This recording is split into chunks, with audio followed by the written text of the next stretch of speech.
The blizzard struck at 3 p.m. on February 9, 1884, with a ferocity that turned the Dakota sky the color of bruised iron in minutes. The temperature plummeted 40 degrees in less than half an hour, and the wind arrived like a living thing, howling, clawing, driving snow sideways in sheets so thick the world vanished. Silas Thorne was 16, out on the ridge checking trap lines with Scout trotting faithfully at his heels, when the storm swallowed the light. He'd seen bad weather before, every child of the territory had, but this felt wrong from the first gust. The air itself seemed to bite deeper, the snow stinging like needles against exposed skin. Most men would have frozen in panic or tried to bowl through to town, trusting luck or memory. Those men were usually found in spring, stiff and staring, sometimes only yards from their own doors. But Silas didn't hesitate. He turned east and ran, Scout bounding ahead, ears flat against the gale, straight for the limestone caves on the ridge. The same caves the people of Millbrook had spent 2 years ridiculing him for. The ones they'd sneered at as Thorne's folly, the boy's hole in the ground. A pointless obsession for a kid who should have been helping on a proper farm instead of playing miner in the rock. Silas crashed through the hidden entrance, a narrow, deliberate gap between two massive limestone slabs that looked from outside like any other meaningless crack in a cliff face. The moment he and Scout slipped inside, the world changed. The screaming wind cut off as if a door had slammed shut. The biting cold eased into something merely chill. The air smelled of deep stone and faint moisture, steady and calm. He was safe. Inside, he had everything he'd spent 2 years hauling and preparing.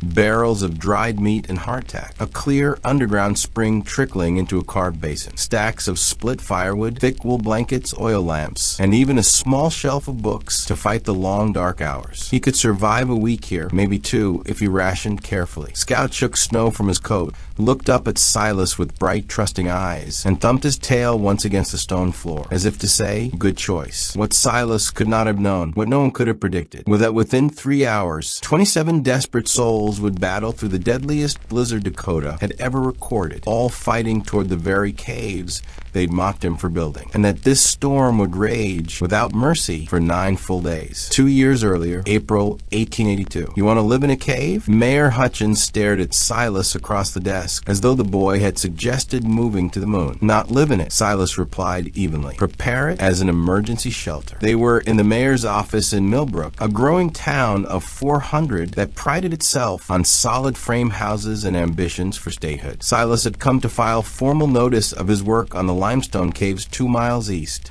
on land he'd claimed and paid for with trapping money saved since he was 12. What kind of emergencies? Hutchins asked, leaning back with a skeptical smile. Blizzards that bury doors, tornadoes that lift roofs, prairie fires that race faster than horses, anything that can turn a short walk into a death sentence. Silas Thorne was 16, raised hard after losing his parents to fever when he was 10. He'd learned the frontier's lessons early. The land didn't care about plans or pride. It killed the unprepared without malice, the way fire consumed dry grass. Son, we have proper houses, Hutchins said. Walls, roofs, stoves, built by civilized men. Why would anyone crawl into a hole in the ground like animals? Because houses burn, Silas answered. Because snow can pile against doors until you can't open them. Because sometimes the distance between the barn and the kitchen is too far in a whiteout. His voice stayed calm, but his eyes were steady. I've seen frozen bodies 10 feet from their own thresholds. They couldn't see the door. Hutchins shifted uncomfortably. Well, I haven't seen that, and neither has most of Millbrook. We've managed fine without caves. I'm not asking the town to build anything. It's my land, my labor, my money. The mayor couldn't argue the law. The ridge plot was Silas's. 40 acres of rocky grays no one else wanted. Fine, Hutchins said at last. Dig your holes, but don't expect folks to thank you. And don't come running to the council when you've thrown away years on something nobody needs. Silas nodded once and left.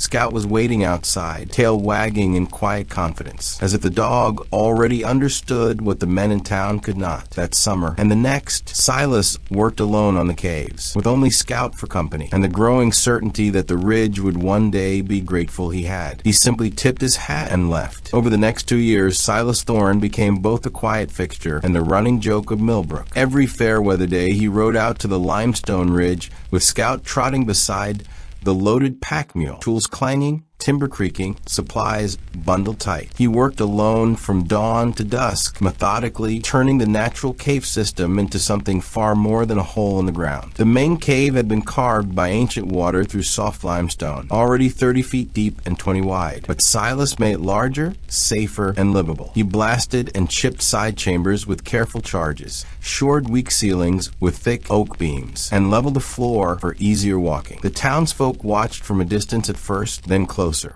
drawn by curiosity they wouldn't admit. But the real discovery came deeper in. Using techniques he'd picked up from miners and old cavalry maps, Silas explored the twisting passages and found a hidden network. Interconnected chambers, some tight, some vast, all kept at a steady, almost comfortable temperature by the earth itself. He turned them into purposeful rooms. A large central chamber big enough for 50 people to gather without crowding. Smaller side rooms for families wanting privacy. A dry alcove for food storage sealed against damp. A chamber with a clear underground spring that ran year-round. And even a natural fissure that acted as a chimney, drawing smoke upward through invisible cracks to the surface. He built raised wooden platforms for sleeping, carved niches into the walls for oil lamps that wouldn't tip, and hung sturdy plank doors on leather hinges that could seal tight against wind or cold. He stockpiled firewood in corded stacks, barrels of dried meat and hardtack, crates of preserved vegetables, medical supplies, thick wool blankets, extra lamps, rope, and tools. Everything a person might need to wait out the worst the frontier could throw. The town's reaction ranged from amusement to outright concern. Man's building himself a tomb, Thomas Brennan, owner of the largest general store and proud voice of practical sense, declared at the saloon. Unnatural, living underground like a badger. It's not right, agreed Margaret Foster, the school teacher, over tea with the ladies. God put us above the ground for a reason. Caves are for savages. I heard he's got supplies to last a year. Young William Preston whispered wide-eyed. What's he expecting? The end of the world? He's preparing to waste his life, Mayor Hutchins announced at a town meeting. While the rest of us build proper homes and businesses, Thorne's playing miner in rocks and dirt. Even Father O'Brien sought him out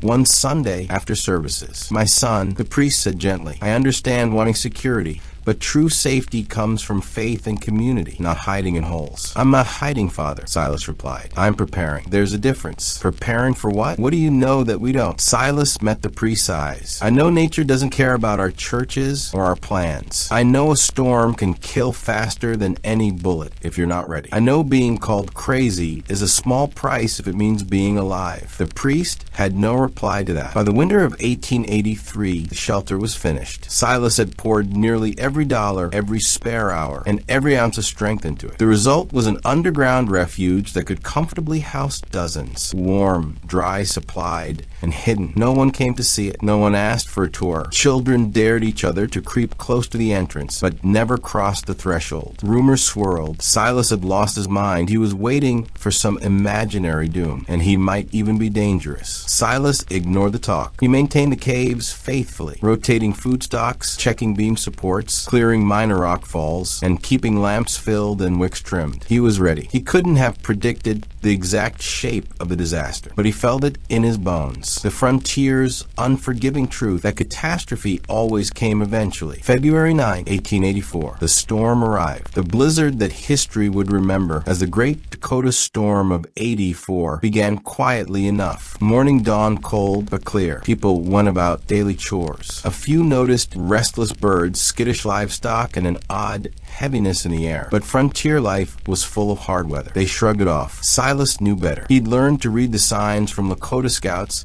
during his early years. Cloud patterns, wind shifts, animal behavior, and the metallic taste before true cold. Everything screamed warning. At noon, he rode into town, something he rarely did anymore. He went straight to the mayor's office. A major storm's coming, he said without greeting. Hours away. It'll be bad. Maybe the worst we've seen. Mayor Hutchins looked up irritably. Crow, we get weather every day. We don't panic. This isn't weather. It's a killer. People need to prepare, get extra wood, secure animals, and be ready to seek shelter fast. And I suppose you're suggesting a cave? The mayor's tone dripped mockery. If necessary, yes. It's 2 miles east, past the old oak marker. Entrance is... Thank you, Mr. Crow. Your concern is noted. Hutchins returned to his papers. Now, I have actual town business. Silas tried the general store next. Thomas Brennan listened politely, but waved him off. "We've handled winter before, son. We'll manage." At the church, Father O'Brien was kind but unconvinced. "If it's as bad as you fear, we'll gather here in God's house. Churches have burned, Father. Blizzards have buried doors, stone and wood aren't always enough. Then we trust divine protection. God helps those who help themselves," Silas said, sharper than intended. "The cave is there if you need it. Tell people." He warned several more families, same results. Polite dismissal, amused smiles, and doors closed gently but firmly. Silas rode back to the ridge as the first flakes began to fall. Scout glanced up at him, ears pricked, sensing the coming fury. "It's all right, boy," Silas said, stroking the dog's head. "We did what we could." By 3 o'clock, the world had vanished, and the people of Millbrook were about to learn what Silas had known all along.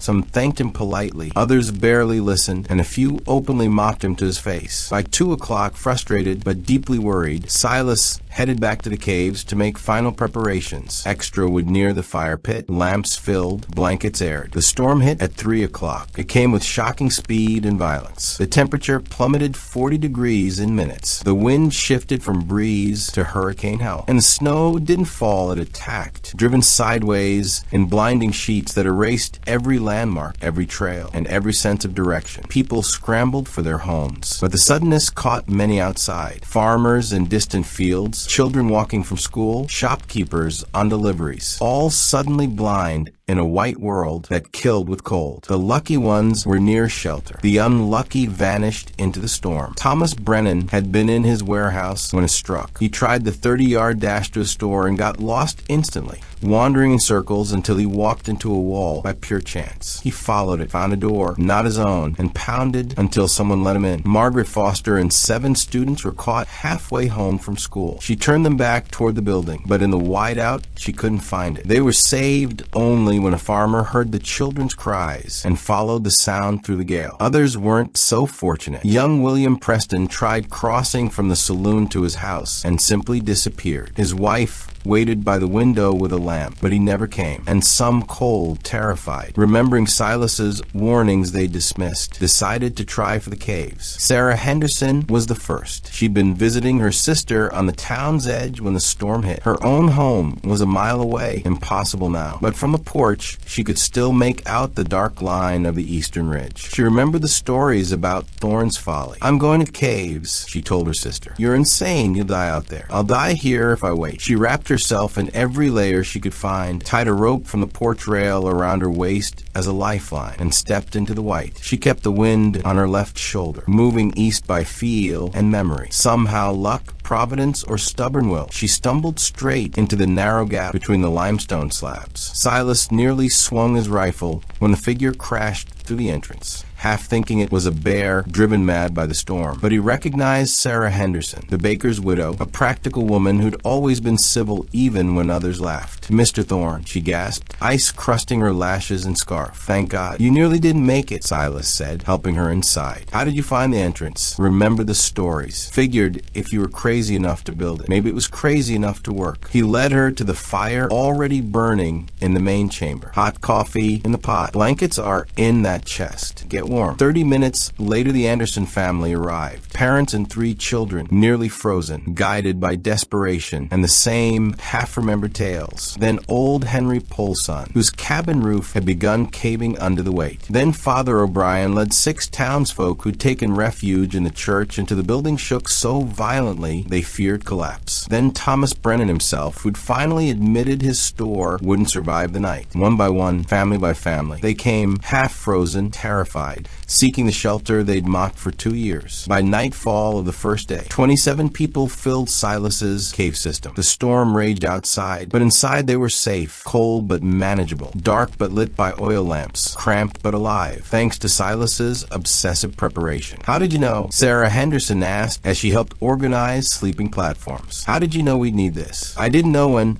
or exactly what," Silas replied, stacking another armload of wood. "I just knew that eventually something would happen. It always does out here." The storm lasted 9 days. 9 days of wind that screamed like demons. 9 days of snow burying Millbrook under 15-foot drifts. 9 days of temperatures dropping to 50 below zero. Cold that could kill an exposed person in minutes. But in the caves, life continued. The food stores fed everyone. The underground spring gave fresh water when surface streams froze solid. The firewood lasted because the stone held heat so well. Multiple chambers offered privacy and order. Blankets, medical supplies, and even books kept bodies warm and minds steady. "This is incredible," Father O'Brien said on the third day, looking around the glowing main chamber. "You built all this yourself." 2 years, Silas confirmed. "Every day, people mocked me. Every day, I kept working." "Why?" the priest asked softly. "What drove you?" Silas was quiet a moment, staring into the fire. "I saw a wagon train caught in a blizzard once," he said finally. 73 people. When the storm passed, 62 were dead, frozen where they sat. I was just a kid then, but I promised myself I'd never let that happen if I could stop it." Sarah placed a hand on his arm. "You stopped it for all of us." Silas only nodded and went to check the chimney vent. Outside, the blizzard howled on. Inside Thorn's Folly, 27 people and one loyal dog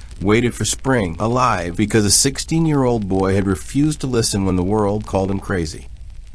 They froze to death, huddled together, trying to stay warm. If they'd had real shelter underground, where the earth holds a steady temperature, most would have lived. "So you built this to save lives," Sarah said softly. "I built it because I couldn't stand the thought of watching people die, when preparation could stop it." On the 5th day came scratching at one of the secondary entrances, a smaller opening Silas had carved for emergency access. He rushed to it with Scout growling low lantern rays and pulled through Mayor Hutchins, nearly frozen, barely conscious. The mayor's fine house had collapsed under the snow load. He'd remembered Silas's directions in his desperation. 2 miles east, near the old oak marker. Silas dragged him inside and wrapped him in blankets by the fire. Hutchins's hands and feet were black with frostbite. He drifted in and out of delirium, but he would survive. When the mayor finally regained his senses and realized where he was, his first hoarse words were, "You were right. God help me, you were right." "That doesn't matter now," Silas said. "You're safe. That's what matters." On the 7th day, a young couple arrived. The newlyweds who'd built a small cabin outside town, with a baby born only days before the storm. Their home had been buried completely. They dug out through the chimney, the mother weak from childbirth, the infant frighteningly small, but crying fiercely. The women in the cave took charge immediately, warming blankets by the fire, boiling water, and sharing precious stores of milk and broth. Sarah Henderson, who delivered babies before, examined mother and child. "They'll make it," she announced, her voice steady with relief. On the 9th day, the wind finally died. The sudden silence felt louder than the storm had been. People emerged cautiously into a transformed world. Millbrook lay buried. Roofs that showed it all looked like tiny islands in an endless white sea. Drifts piled 20 feet high. The landscape unrecognizable. The cold still bit cruelly at -20. "We need to check for survivors," Silas said, "and we do it carefully. More die after storms than during overexertion, getting lost in snow canyons, collapsing roofs while digging." He organized rescue parties from the caves as base teams venturing out with ropes tied waist to waist, probing with poles, and calling names at buried houses. It took 3 careful days. They found 12 more alive, including young William Preston, who'd survived by burrowing into a drift and using his own body heat to carve a small air pocket, a trick Silas had once tried to teach the town. But they also found the dead, 8 who'd been caught outside or whose shelters failed. Among them was Margaret Foster, the school teacher who'd called caves unnatural, frozen in her home after her stove went out and she couldn't relight it in the dark and wind. It took 2 weeks for conditions to ease enough for normal life to resume. During that time, the caves remained Millbrook's heart. People lived, cooked, planned, and healed there. The shelter, once mocked, became the town's salvation. When things finally thawed toward normal, Mayor Hutchins, hand still bandaged, called an emergency meeting in the cave's main chamber, the only space large enough and warm enough for everyone. "I owe Silas Thorne an apology," he began, his voice carrying in the stone quiet. "We all do. He warned us. He prepared for us. And we laughed. We called his work folly. We mocked his caution." He gestured around the glowing chamber. "This folly saved 27 lives directly, and probably the entire town, by giving us a base to rescue others. I was wrong. We were all wrong." Thomas Brennan stood. "I move we officially officially recognize these caves as the Millbrook Emergency Shelter and compensate Mr. Thorne for his costs. Seconded came multiple voices. Silas rose. I don't need compensation, but I do need help. This shelter can be better, larger, more organized, and able to hold the whole town if needed, if we work together. The vote was unanimous. Over the next year, the caves became a true community effort. Men helped Silas excavate new chambers. Women organized supply rotation and comfort. The council funded improvements, better ventilation, reinforced storage, and even a small classroom nook for children during long sheltering. The Millbrook Caves grew famous across Dakota Territory. Other towns sent delegations to study them. Newspapers ran stories about the underground town. The territorial government listed them in official disaster plans. More importantly, the storm changed how people thought. Houses were built stronger. Food storage became routine. Emergency drills were held. And when someone said, I think danger's coming, people listened. 5 years after the Great Dakota Storm, Silas Thorne married Sarah Henderson. The wedding was held in the main cave chamber, with Father O'Brien officiating. Nearly the entire town attended, filling the space that had once been a refuge of last resort. Lanterns cast warm light on the limestone walls, and the underground spring murmured softly in the background. It seems appropriate, Sarah said during the ceremony, her voice steady and clear, that we begin our life together in the place that saved our lives, in the place that taught us the value of preparation, of thinking ahead, of building something before you need it. Silas and Sarah had 3 children, all of whom grew up exploring the caves, learning their father's lessons about preparation and survival. Their youngest daughter, Elizabeth, became a civil engineer and designed emergency shelter systems for frontier towns across the West, carrying forward the quiet wisdom her father had carved into stone. Mayor Hutchins served 2 more terms before retiring. His last official act was commissioning a bronze plaque at the cave entrance. The Millbrook Caves, built by Silas Thorne, 1882 to 1884, scorned by many, needed by all. Preparation is not paranoia, it is wisdom. When Silas Thorne died in 1912 at the age of 66, the funeral was held on the surface under a clear spring sky, but his body was laid to rest in a special chamber he had prepared deep in the caves. A quiet memorial room lit by the soft glow of a single lantern. People can still visit it today, see his name carved into the limestone, read the inscriptions left by those he saved, touch the cool stone that once sheltered an entire town. The caves themselves remain now a historical site and museum. Modern improvements have been added: electricity, better ventilation, safe pathways. But Silas's original chambers stand essentially unchanged. Thousands of visitors each year walk the passages, hear the spring still flowing, and stand in the main chamber where 27 people survived 9 days of the worst storm the territory had ever seen. And they read the story of Silas Thorne, the boy everyone laughed at, the one who dug into solid rock while others built on shifting ground, the one who prepared for a disaster no one else believed would come. The Great Dakota Storm of 1884 killed over 200 across the territory. But in Millbrook, thanks to one young man's folly, only 8 died. And those 8 might have lived too if they'd listened sooner. Sometimes a person everyone calls crazy is the only one seeing clearly. Sometimes the project dismissed as foolish becomes the thing that saves everyone. Sometimes the best shelter isn't the one above ground. It's the one beneath it, carved into stone, waiting patiently for the day when everyone who mocked it will desperately need it. Silas Thorne taught the frontier that unconventional preparation